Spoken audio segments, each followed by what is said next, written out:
Shalom, shalom, cher peuple de Dieu. Merci d'être là aujourd'hui sur notre plateforme, la réaction à une action du 3e exode. Là, on a notre pasteur invité, le pasteur Richard, qui sont là du Lubumbashi, du Grand Katanga. On est vraiment honorés d'être là avec notre pasteur. C'est la première fois qu'on se rencontre avec lui et puis on se rencontre devant l'Éternel. Parce que la parole de Dieu dit, lorsque 2 ou 3 sont réunis, je suis parmi eux. On est vraiment content de recevoir notre pasteur aujourd'hui sur ces sujets, sur ces grands thèmes, la rédemption.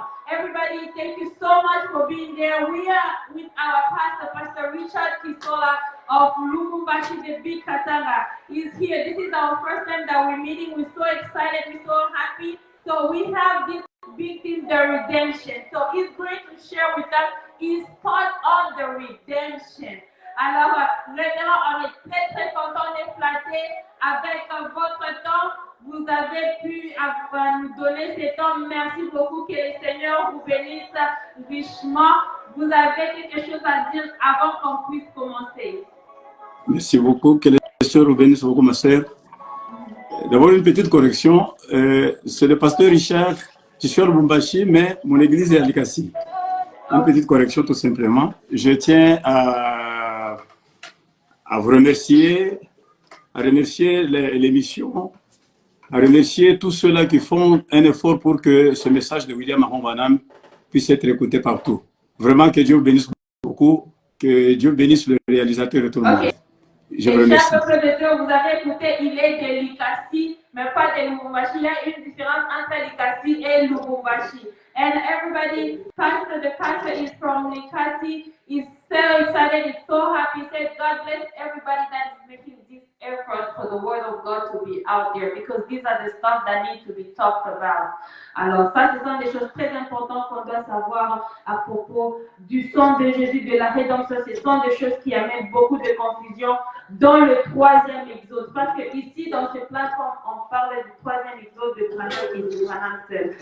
Sans plus tarder, révérend, on passe à notre première question, qui est celle-ci. Révérend, à la fois les Juifs ont commis leur péché fatal.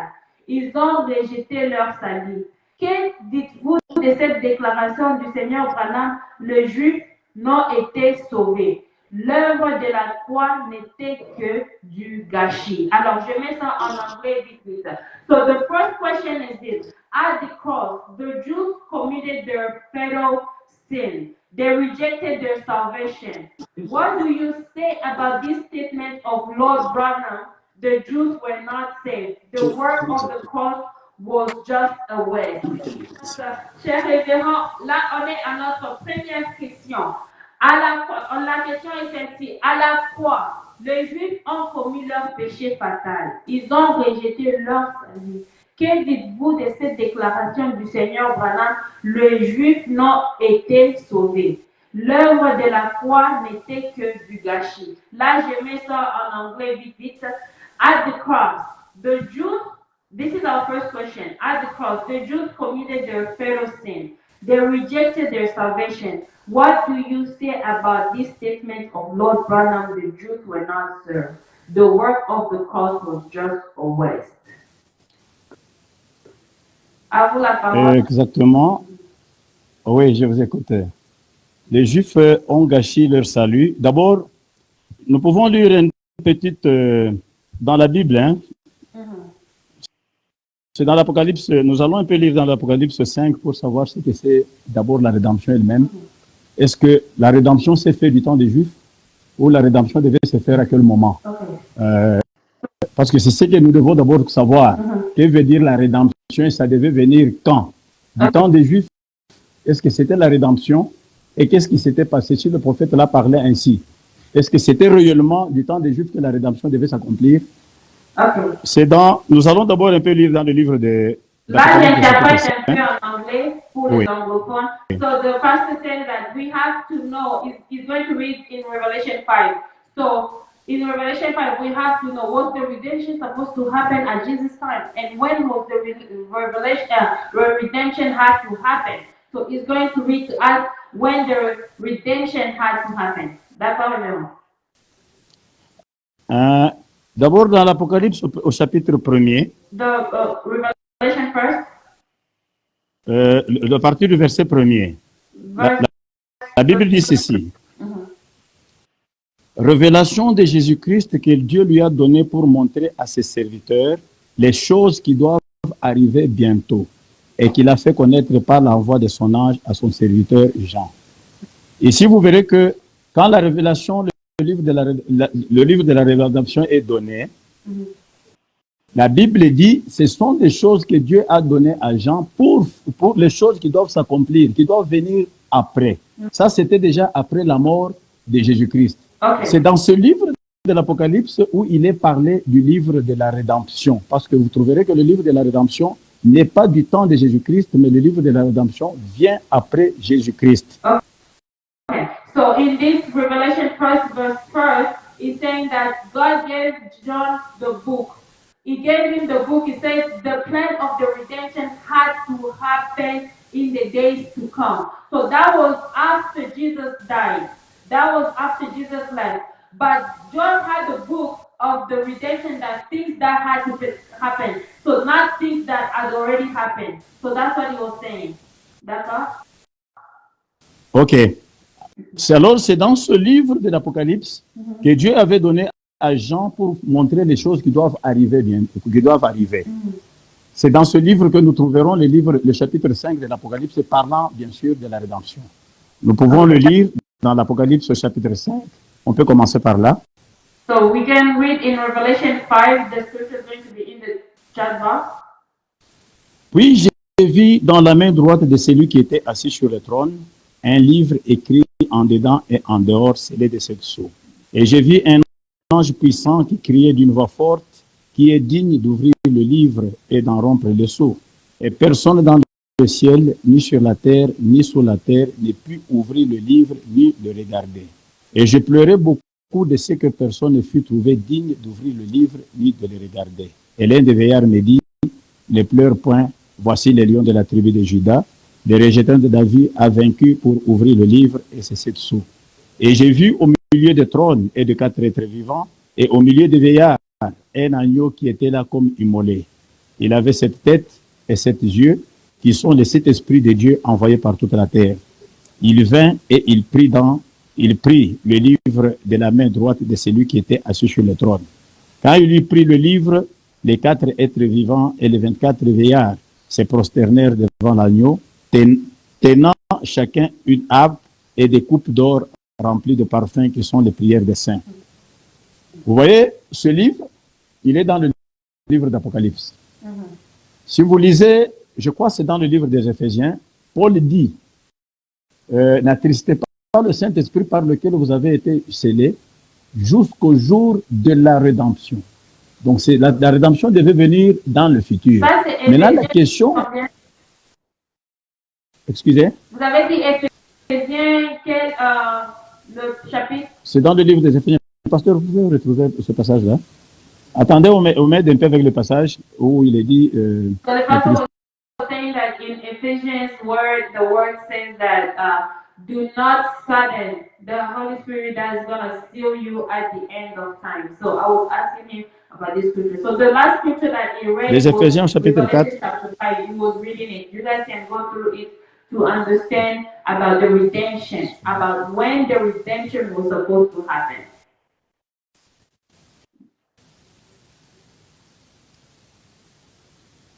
Voilà. C'est les Éphésiens chapitre 4, le verset 30. N'attristez pas le Saint-Esprit de Dieu par lequel vous avez été scellés pour le jour de la rédemption. C'est dans le futur. Vous voyez que ça se concorde un peu avec ce que nous venons de voir dans l'Apocalypse. Donc la rédemption ne s'est pas faite au calvaire. La rédemption devait se faire au temps de la fin. Maintenant, la question, nous devons savoir qu'est-ce que doit être posé. Qu'est-ce que Jésus est venu faire alors? Okay. D'accord. Là, je vais entrer en anglais. So, the pastor is saying that the redemption did not happen when Jesus died at the Calvary. Now, we want to know, what did Jesus came to what did Jesus die for? Because the redemption did not happen when Jesus, because the word of God, the Bible is reading in the Bible that is reading in the Bible that the redemption had to happen, and that was after Jesus died. So now the question is, why did Jesus die on the Calvary? For what reason? D'accord, révérend. Là, vous avez écouté cher peuple de Dieu, le révérend nous a fait parcourir dans la Bible pour vous montrer que la rédemption n'était pas passée au temps de Jésus. Sur le calvaire, la rédemption n'était pas passée. Maintenant, on doit savoir le sang de Jésus pour le juif. Qu'est-ce qui s'est passé? Alors, le révérend va nous répondre. Alors, nous voulons voir le sang de Jésus. Qu'est-ce que Jésus est venu faire? Il était le rédempteur qui était attendu dans l'humanité entière. Je vais lire une citation dans la parole pour trouver d'abord, est-ce que Jésus était le rédempteur attendu dans le monde entier? Et alors, révérend, dans le livre Les seuls lieux d'adoration auxquels Dieu est pourvu. Ok. Le seul lieu d'adoration, the only place of adoration that God has provided. Excusez, il y a un problème sérieux. Vous m'entendez? Les seuls lieux d'adoration auxquels Dieu est pourvu. The only place of adoration that God has provided. C'est quelle date encore? Je le sais. De 65, hein? Of 1965. Le paragraphe 169. Paragraph 169. Alors, il dit, il y a deux sabbats ou deux âges. L'un était pour les Juifs, pendant lesquels ils offraient un agneau qui était un type. L'autre est pour les nations qui ont le véritable agneau, et tous ont été rendus parfaits en croyant que cet agneau viendrait. Le véritable agneau qui devait faire la rédemption, que et les Juifs et toutes les nations attendaient, devait venir dans le futur. C'est ce que le prophète me dit. Je peux encore, pendant que vous interprétez, je complète encore une autre citation. The passage is going to be in the chat box. The only place of adoration that God has provided, paragraph 169, where it says that the two lands, the land that was supposed, about the two lands, the land that was supposed to come for the Jews and the land that's supposed to be for the Gentiles, and who had to save us. So he's going to get another scripture. So if you read down in that scripture, it's going to be in the chat box, find it, and you can put it, if it's in French, just translate it in English. You can understand that, you can understand about the two lands and who died for who. Alors, vous voyez que cet agneau, l'agneau rédempteur de l'Apocalypse 5, qui va ouvrir le livre de la rédemption, doit venir au temps de la fin. Et c'est cet agneau que le monde entier attendait. Et le prophète nous dit, cet agneau n'est pas juif, c'est l'agneau des nations. Okay. Donc, et les Juifs et nous les nations, nous attendions cet agneau qui devait venir. Je complète d'abord une autre citation avant que je puisse maintenant montrer pourquoi, qu'est-ce que Jésus est venu faire dans le monde. Okay, so nous allons dans that in Revelation 6 that the lamb that had to come, which was not, if the lamb that Jesus was not the lamb that had to save the Jews, but the lamb that will come at the end of time, that will come to redeem us, is going to be the lamb of Jews and nation, and so it's going to come at the end of time. So it's going to prove that with the scripture, and the scripture is going to be in the chat box.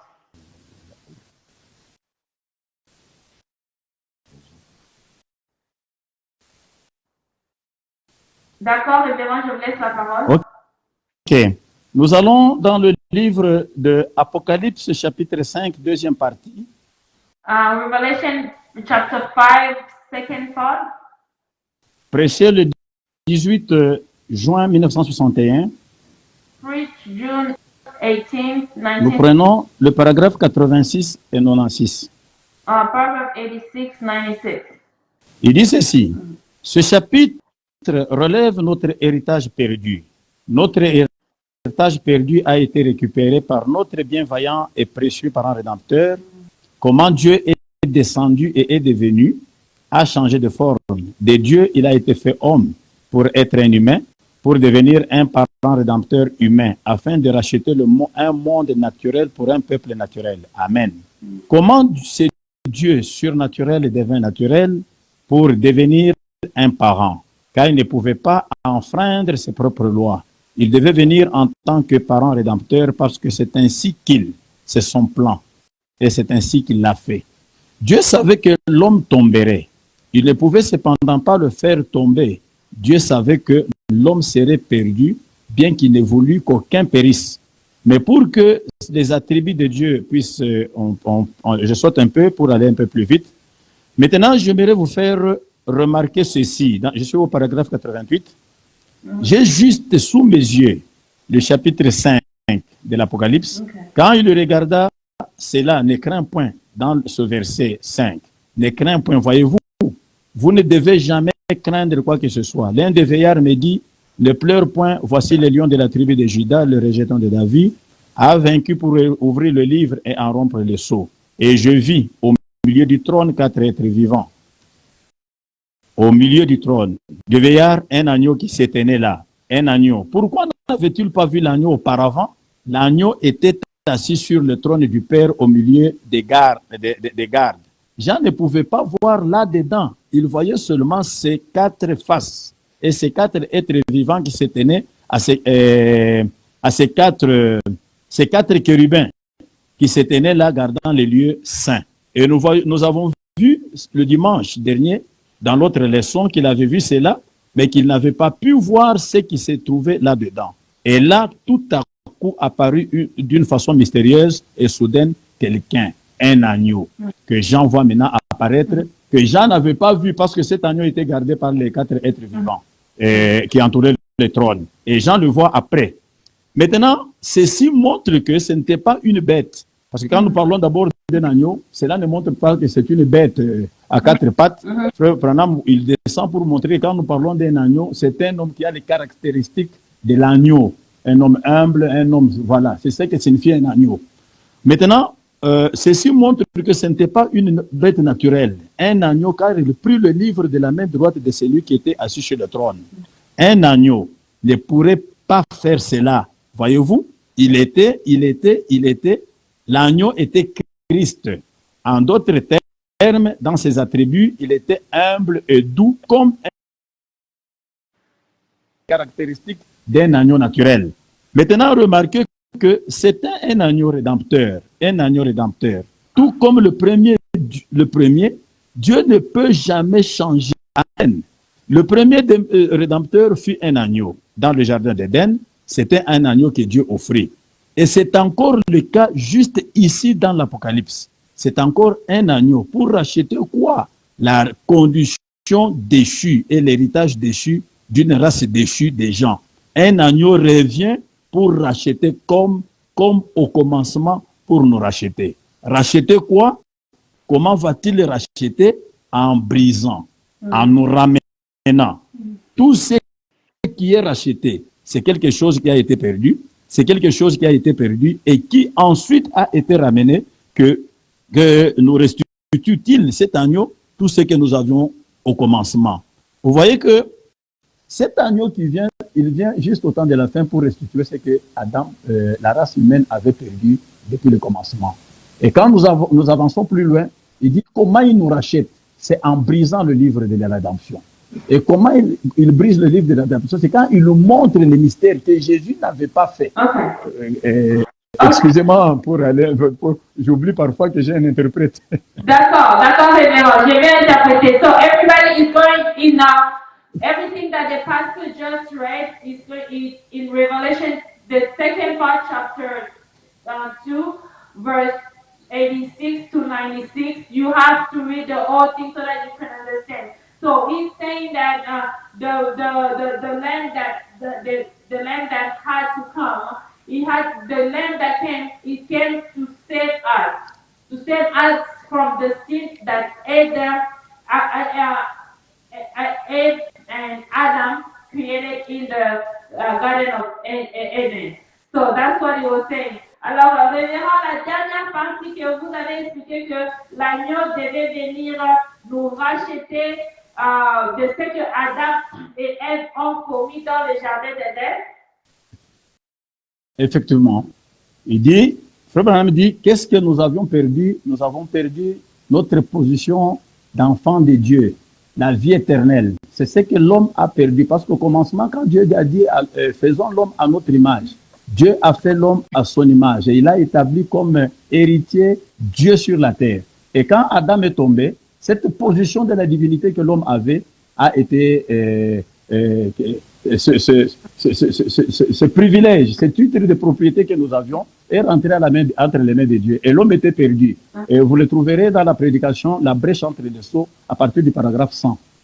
Yeah, so the pastor was saying that so when Eve and Adam committed sin, we fell out of the face of God. We lost our title of children of God. So the last lamb had to come and bring us back to this state of being the children of God again. So this is the second one. So j'ai une autre question, c'est-à-dire que Jésus, oui, quel est le rôle de Jésus? Parce que les gens sont en train de dire que c'était le sang de Jésus qui est venu laver la route pour que le Saint-Esprit puisse venir qui est oui en parlant. Exactement. C'est là où nous venons. C'est là où nous venons. Je voulais d'abord faire voir seulement que Jésus n'était pas venu faire la rédemption. C'est là où je vais commencer pour maintenant qu'on sache qu'est-ce que le sang de Jésus est venu faire. Mais parce William, que le rédempteur, lui, il est venu nous racheter. Il est venu nous racheter, mais Jésus est venu laver la route. C'est ça, non? Ah, voilà. C'est là où je voudrais en venir avec des citations pour vous montrer que Jésus n'était pas l'agneau rédempteur, mais Jésus était celui qui devait répandre le sang, qui devait laver l'agneau rédempteur. Parce que dans la loi de la rédemption, il n'y avait pas seulement un agneau. Il y a deux corps de Christ que Dieu a utilisés dans le plan de la rédemption. D'ailleurs, vous le lirez même dans la prédication des dons appropriés. Sur le plan de la rédemption, nous avons eu un don qui est venu à l'Est, un don qui vient à l'Ouest. Et ce don qui vient de l'Est n'est pas venu faire la rédemption totale. Le don de l'Est est venu préparer le chemin du Rédempteur. C'est là où je voulais en venir. Ok, d'accord. Voilà. Okay, so the pastor was saying that so there is two lambs. One lamb that came to clean the way for the second lamb to come. The second lamb is the one that has to save us. So the second lamb is the one that has the salvation. That's our parent Redeemer. So the work of Jesus was not to save us because Jesus came in the morning. So the second lamb had to come in the evening time, which was not Jesus. So Jesus was not supposed to save us. It was the second lamb that had to come in the evening time. Alors là, maintenant, on est toujours à notre première question ou bien on doit passer à notre deuxième question?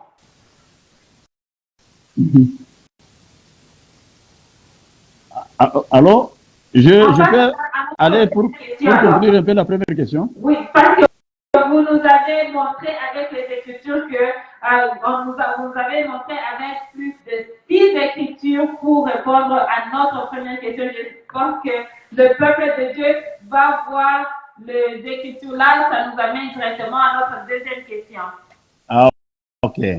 So Voilà. I was saying that all the scriptures that the pastor read, and with a little bit of explanation, the scriptures are in the chat box. Just translate it, put it in English. You can find it in Ernest Sermon, Branham.org. You can find all those sermons. So we're going to our second question. La deuxième question est celle-ci. Quand devrait avoir lieu la rédemption de Juifs? Je mets ça en anglais vite vite. So I'm going to put it in English. This is the second question. When should the redemption of the Jews take place?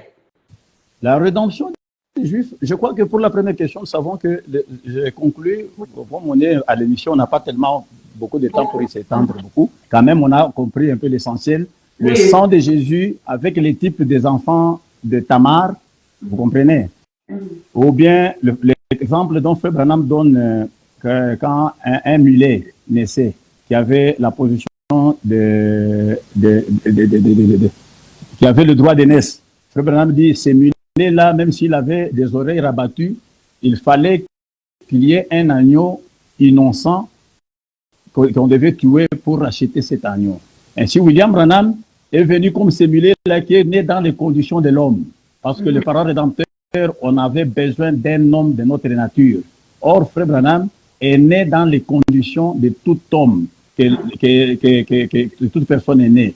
C'est pourquoi Jésus devait venir afin d'expier le sang. Jésus n'est pas venu mourir pour nous. Jésus est venu mourir pour l'agneau rédempteur qui était William Branham. Cela est représenté dans les types de deux tourterelles et de deux enfants de Tamar. Donc, c'est lui, William Branham, qui était né sous la loi de la rédemption, avec les cordons de fil cramoisi du sang, qui signifiait qu'il devait passer par la rédemption. Jésus devait venir verser le sang pour lui, afin que lui puisse maintenant prendre le livre de la rédemption, qu'il soit d'abord lui-même racheté. C'est pourquoi, quand il dit « je suis sauvé par le sang de Jésus », c'est tout à fait exact.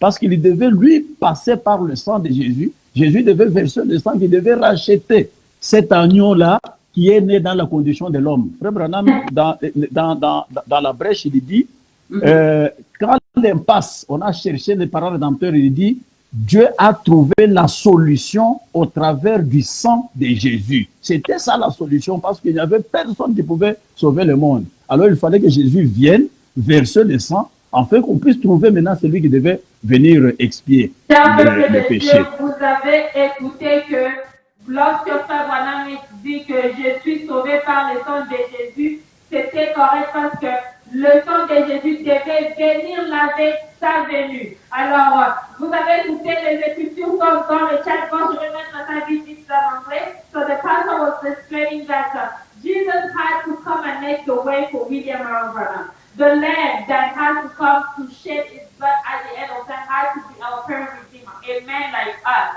a man who has everything like us, has to come with, as a parent redeemer at the end of time. So he said that people are saying that, but the Branham was saying that Jesus saved him. The blood of Jesus saved him. Yes, the blood of Jesus saved him for him to make a way, for him to give us salvation, to have a say in front of the Lord. So, because we lost our title of the children of God, just like you said earlier, that we lost our title of the children of God. So we had to get back our title. So, which is William Branham, the second man who did it. D'accord, ces gens-là, vous avez répondu déjà à notre deuxième question ou bien on passe à notre troisième question? On peut aller à la deuxième question. On peut aller. D'accord, là on va à la deuxième question. Quand devrait avoir lieu la rédemption de Juifs? Si vous pouvez nous donner deux autres écritures, ça pourra bien passer. When should the redemption of the Jews take place? Ok. La rédemption des Juifs, nous allons prendre quelle attraction sur cette montagne? What is that? La What rédemption is the des attraction Juifs, in the mountain? vous savez d'abord que quand le prophète parle de la venue de cet tonnerre, quand Christ vient avec le livre de la rédemption, il descend. Et Frère Branham dit, il vient tout droit aux Juifs. Donc quand le tonnerre, même quand il y a des frères qui, excusez-moi, qui croient que quand Jésus va venir avec le tonnerre, il vient tout droit aux Juifs. C'est exact. Peut-être qu'ils n'ont pas compris une chose. Jésus, quand il vient en Apocalypse 10, Frère Branham dit, je peux le lire dans la brèche. So he was Le saying livre de that la people are brèche, saying that je crois la page when Jesus 74. comes, he's going to come straight to the Jews. So he was saying that that's correct for those people that are saying that. So he's going to read, c'est dans l'écriture, dans la brèche. Oui, oui. Nous allons, c'est dans le livre, la page, le paragraphe, nous commençons à partir du paragraphe 27. Abraham dit ceci. Et l'un des anciens me dit, ne pleure point, voici le lion de la tribu de Juda, le rejeton de David, a vaincu pour ouvrir le livre et ses 7 sceaux. Et je vis au milieu du trône et des 4 êtres vivants, au milieu des anciens, un agneau qui était là comme immolé. Il avait 7 cornes et 7 yeux, qui sont les 7 esprits de Dieu envoyés par toute la terre. Il vint et il prit le livre de la main droite de celui qui était assis sur le trône. Nous allons interrompre ici pour quelques instants notre lecture d'Apocalypse 5 au chapitre 7 inclus. Ce livre scellé de 7 sceaux est révélé au temps de 7 tonnerres d'Apocalypse 10. Là, si vous prenez des notes, prenons donc Apocalypse 10 un instant pour que vous puissiez le comprendre. Avant que nous y arrivions, bon, ceci se passe au temps de la fin. En effet, écoutez. J'ai vu un autre ange puissant qui descendait du ciel enveloppé d'une nuée. Au-dessus de sa tête était l'arc-en-ciel. Si vous remarquez, c'est Christ. Vous voyez, en effet, dans l'Ancien Testament, il était appelé l'ange de l'Alliance. Et il vient tout droit aux Juifs. Vous voyez que quand il vient dans l'Apocalypse 10, il vient tout droit aux Juifs, car pour ce qui est de l'Église, c'est terminé. Et son visage comme le soleil et ses pieds comme des colonnes de feu. Vous vous souvenez de cet ange dans Apocalypse 1? Même chose. Un ange, ça veut dire un messager. Et il est le messager pour Israël. Vous voyez, l'Église a été enlevée, vous voyez, là où elle est sur le point d'être enlevée. Il vient chercher son épouse, son Église. Maintenant, regardez, il tenait dans sa main un livre ouvert. Le voyage de Christ sur la terre ici, ce sont les Juifs qui avaient Dieu depuis le commencement. D'accord, vous avez lu dans la brèche le chapitre 27, paragraphe 27. Dans la brèche Du 27, l'écriture que vous venez de lire. C'est dans le livre de la brèche, à partir du paragraphe 27, vous descendez. Jusqu'à combien? Le livre de Sceaux. Le livre de 7 sceaux. Le livre de 7 sceaux, c'est la brèche entre les âges et les sceaux. Le premier livre. Deuxième livre plutôt du livre des sceaux. Ok. À partir du paragraphe 27, on descend jusqu'à 35. The book of Seals, chapter 35, 35, you go down. It's going to be in the chat box. Our media are going to put it in the chat box. Alors, je donne encore une autre écriture. Alors, nous allons maintenant voir quand est-ce que les Juifs reçoivent leur rédemption. D'accord. Et qui doit les amener à Christ. Vous savez, dans quelle attraction sur cette montagne? What is the attraction in this mountain?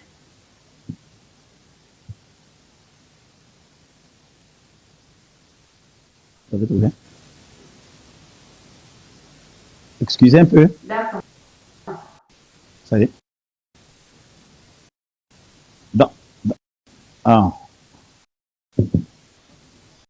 Dans Nancy, oui.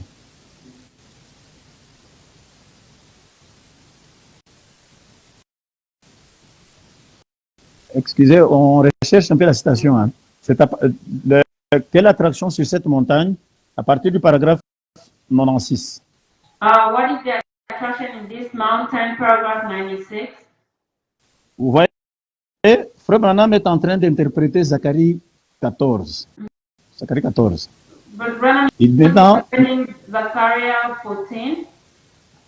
Maintenant, nous voyons un événement du dernier jour. Prenons quelques passages plus loin dans Zacharie pour voir ce qu'il a dit à ce sujet. Prenons plus loin là ce qu'il en est le dernier jour.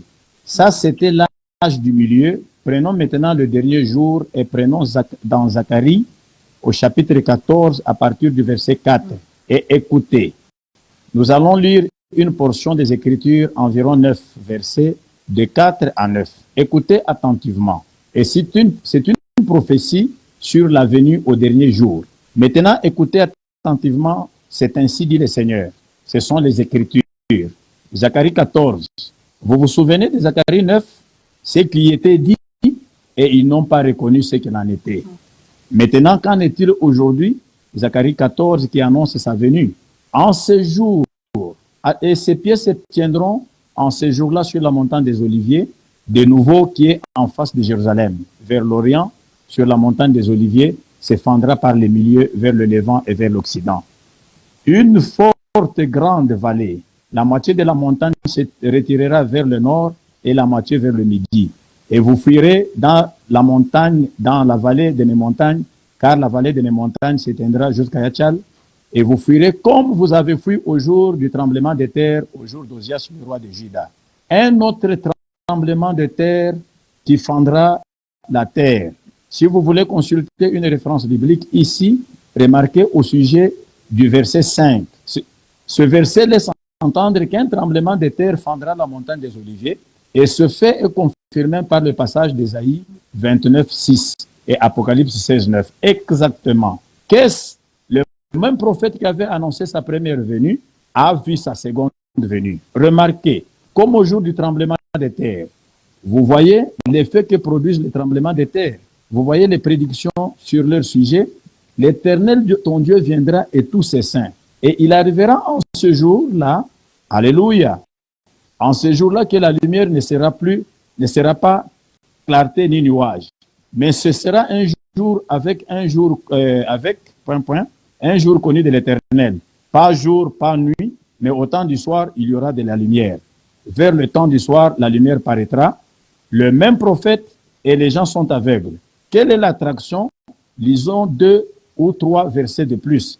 Il arrivera en ce jour-là que les eaux vives sortiront de Jérusalem, la moitié vers la mer orientale et la moitié vers la mer occidentale. Cela arrivera été-hiver. Cela, qu'est-ce que ça signifie? L'évangile qui est proclamé aux Juifs et aux gentils. C'est-à-dire, du temps, les Juifs ne vont pas recevoir leur rédemption en dehors de la période que les nations vont les recevoir. Parce que quand vous voyez le classement même des chapitres bibliques, vous prenez le chapitre 6 quand le sceau commence à être ouvert. Le 7e sceau est ouvert avant l'ouverture du 7e sceau. Il y a le chapitre 6 de la Bible qui intervient. Interprétez d'abord ça. Hey everybody, thank you so much for being patient. Notre pasteur est entré dans la vidéo encore. Alors, so the pastor was reading in the 7th seal, the bridge between the 7th seal, chapter 25. You can go down. He was reading all that, and he was also reading in where is the attraction on that mountain, Parabah and Peak. So in that you understand that when the Jews and the Gentiles were supposed to be saved. So just go through it. So we're doing a lot of reading today. He's reading to us, he's making us read where the scripture says that the place of redemption of the Jews and the Gentiles has to happen. So if you are in the message, you know where to find the sermon, just go ahead and find it and read those chapters together with us. Chapter 22, merci d'être là. Le pasteur Richard est en train de nous faire parcourir dans le message. Il nous lit vraiment tout noir sur blanc. Il n'explique rien. Alors, les écritures seront dans le chat box pour ceux qui ont même raté quelque chose. Ça sera dans le chat box. Tous les écritures sont là. Vous allez bien lire ça. Alors, révérend là, ça nous amène à notre troisième question. Alors, le salut des Juifs, c'est autant je disais que juste après l'Apocalypse chapitre 6, nous avons l'Apocalypse chapitre 7 qui intervient avant l'ouverture du 7e sceau. Et qu'est-ce qu'il y a dans l'Apocalypse chapitre 6, 7? Il y a l'ange qui arrête les vents, les guerres, que nous connaissons très bien, nous n'avons pas le temps tellement d'étendre dans la Bible. Il y a l'ange qui a arrêté les guerres, et juste après l'arrêt des guerres, il y a le rassemblement des 144 000 Juifs, et en dessous, il y a le rassemblement de ceux des gentils. C'est après ça que le 7e sceau est ouvert. Et vous remarquerez même qu'après que le 7e sceau a été ouvert, les trompettes ont sonné.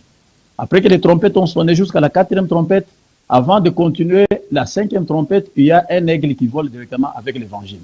Et vous verrez, Frère Branham dit, c'est quand, oui, dans la fête des trompettes, vous avez trouvé, je crois, le paragraphe. The pastor was saying that the Revelation 7 is about the seventh angel. The seventh angel that revealed the seven thunders. It's the seventh angel that stopped the world war. It's the seventh angel that flew at the end of time like an eagle with the message. So dit, révérend, là, vous nous amenez dans des choses vraiment, on ne comprend pas là, vous êtes en train de nous amener partout, et l'aigle, et les sept tonnerres, tout, vous êtes en train de nous faire parcourir. Merci beaucoup. C'est une grande bénédiction, cher peuple de Dieu. C'est notre vétéran, le pasteur Richard. Là, on vous laisse lire la parole. Ok. C'est un grand sujet qu'on ne pouvait pas vraiment débattre dans 10 minutes, 30 minutes. C'est un très grand sujet. Mais l'essentiel... On doit vous donner juste votre semaine pour nous exposer sur ça. Parce que je vois que vous avez beaucoup de choses sur ça là. Nos médias doivent, on doit faire un programme là où on va revenir, on vous donne une semaine juste vous-même. Vous nous exposez sur ça, on sera vraiment bénis. Vraiment, que le Seigneur bénisse richement. Bon, est-il que l'essentiel sur la question, les rassemblements, avant l'ouverture du 7e saut là, il y a d'abord le groupe des Juifs qui est rassemblé et le groupe des nations qui doivent être rassemblés parce qu'ils doivent tous recevoir le message.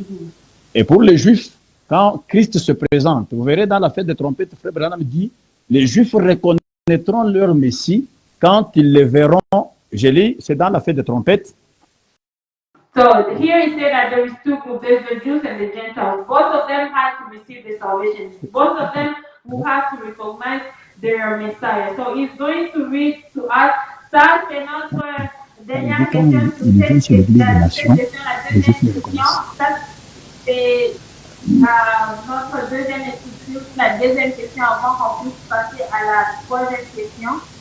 On termine d'abord dans la fête de trompette. Je crois que ça doit être dans le paragraphe 235, je pense. Excusez-moi. Si on ne trouve pas ça, on va vous les lire quand même. Ok. Frère Branham dit, les Juifs vont reconnaître leur Messie lorsque celui-ci se présentera chez les nations. Il dit, il vient en puissance chez l'Église des nations et les Juifs vont les reconnaître. Et dans la prédication, les 70, les instructions de l'ange Gabriel à Daniel, je crois que c'est dans le paragraphe 50. Frère Branham dit, j'ai une mission sur la terre avant de mourir. C'est de ramener les Juifs à Christ. Amen. Et vous, oui. C'est de ramener, lui qui nous a dit, qui nous a parlé de deux témoins, c'est lui qui nous dit que il a une mission de ramener les Juifs aux gentils. Parce que deux témoins, frère, Dieu n'a jamais utilisé deux grands prophètes majeurs dans une génération. Non. Et vous verrez que Frère Branham dit, de quelque part, il dit, en moi, il y a l'esprit et d'Élie, de Moïse et de Christ. Dans le 6e saut. Voilà. Alors, j'interprète ça vite parce que ça peut partir. So everybody, here the pastor is read to us in the feast of the trumpet, also the instruction to Daniel, to Gabriel chapter 50, where he said that Brother Branham says that he's the one that is going to bring the Jews to the Gentiles. So it's his job before he leaves this world. So you're going to read it, just find the scriptures going to be in the chat box, find it, and in the 6 seals as well. He has read that to confirm that. Peut-être que les gens attendent de voir toute une nation d'Israël qui se mettra sur la montagne en train de pleurer. Mais Branham dit, quand Petrus, il y a beaucoup de Juifs qui ont vu, qui ont entendu, qui ont pleuré, qui ont été baptisés par William Branham et qui ont reçu le Saint-Esprit. Et Frère Branham dit, quand l'un des Juifs, l'un des rabbins comprend cela représente toute la nation juive qui est déjà, qui reçoit la parole. Un seul des rabbins qui croira, c'est tout Israël qui est sauvé. C'est comme nous les nations, dans beaucoup de choses, Branham nous a représentés dans beaucoup de choses. Nous n'avons pas tellement à entrer dans beaucoup de détails. Les Juifs reçoivent leur message avec la venue de William Branham. Ce que nous appelons, le message que nous appelons le 7e saut, les Juifs, eux, appellent ça la 7e trompette. Chez eux, c'est la 7e trompette. Ils ont été rassemblés sous la 6e trompette et toutes les guerres qu'ils ont connues avec Hitler et les autres. Ils ont été rassemblés en attendant la 7e trompette qui était le message de William Marion Branham. Et chez nous, nous appelons 7e saut Donc la présence, le septième sceau même, c'est qui? C'est un individu, c'est un homme, c'est une personne qui vient sur la terre. C'est celui-là même qui prend le livre, quand il le brise, il révèle le mystère, que nous reconnaissons l'erreur dans laquelle nous nous sommes retrouvés, que nous sommes venus à la parole de Dieu. Voilà d'abord la synthèse même de la rédemption. Ça, c'est d'une nouveauté. Ça, c'est d'une nouveauté qu'on vient d'écouter aujourd'hui. Vous avez écouté, c'est-à-dire que le message est vaste. Si vous dites que vous avez déjà tout lu, vous êtes dans l'erreur. Ça, c'est d'une nouveauté. Depuis qu'on a déjà commencé, ça, ce sont les premières écritures qu'on est en train d'écouter. Chaque jour, on est en train d'apprendre. Là, je vais ça ici en anglais. So everybody, the pastor just read to us, he just told us that the Jews were waiting for their seventh trumpet. The Gentiles were waiting for their seventh seal. So the Jews and the Gentiles are the same people. Them, they think they're waiting for the seventh trumpet, and us, we think we're waiting for the seventh seal. What is the seventh seal? It's a man, it's a prophet, it's somebody. So that's the seal. That's the seal for this end of time. And he talks a lot about William Branham being that prophet. He says that in this time, God cannot use two prophets. He's going to use only one prophet, which is William Branham. Révérend, là, ça nous amène à notre troisième question pour gagner du temps. Sinon, on va dormir là. Vous avez trop des écritures, beaucoup. C'est vraiment intéressant. Notre troisième question, c'est si les Juifs et les nations ont été sauvés au même moment. C'est Exactement. une question que vous pouvez répondre. Alors, je mets ça en anglais. The third question is, were the Jews and the nation saved at the same time? Exactement. Ils sont sauvés au moment de la venue de Christ du septième sceau. C'est là où je vous ai dit dans la fête des trompettes, il dit, les Juifs reconnaissent leur Messie quand il vient en puissance chez l'Église des nations. C'est dans la fête des trompettes. Je voudrais trouver cette citation, vous la lisez. So he says that on this, he says that we ask him, the Jews and the Gentiles over the same time. Yes, he said yes. The Jews will recognize their Messiah when they see him as a nation. The nation is us. So the Jews and the Gentiles will be at the time will recognize their Messiah.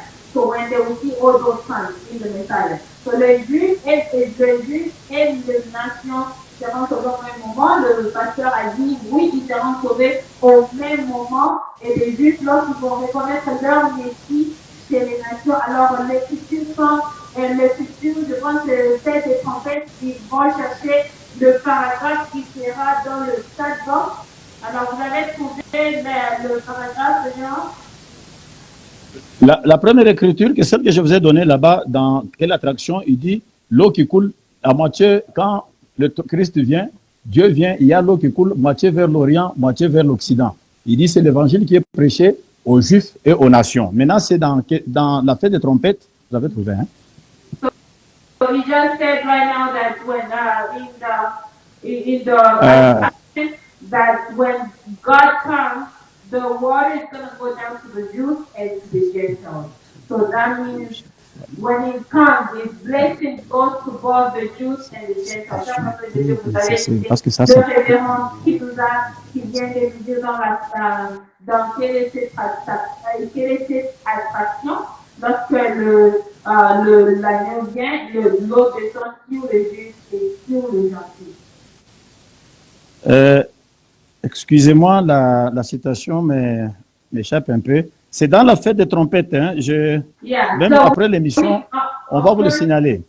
Ils peuvent commencer à chercher ça lorsqu'on passe à notre quatrième question pour gagner un peu du temps. Alors, so the question is, le révérend a déjà répondu oui à notre question de Juifs et les nations eux tous seront sauvés au même moment. Et alors, on passe à notre quatrième question.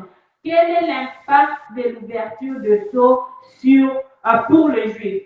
So I'm going to read it in English. What is the impact of the opening of the seals for the Jews? Les Juifs, dans l'ouverture de sceaux, les Juifs ne sont pas concernés. Mais à la venue du septième sceau, c'est là le septième sceau qui joue deux rôles.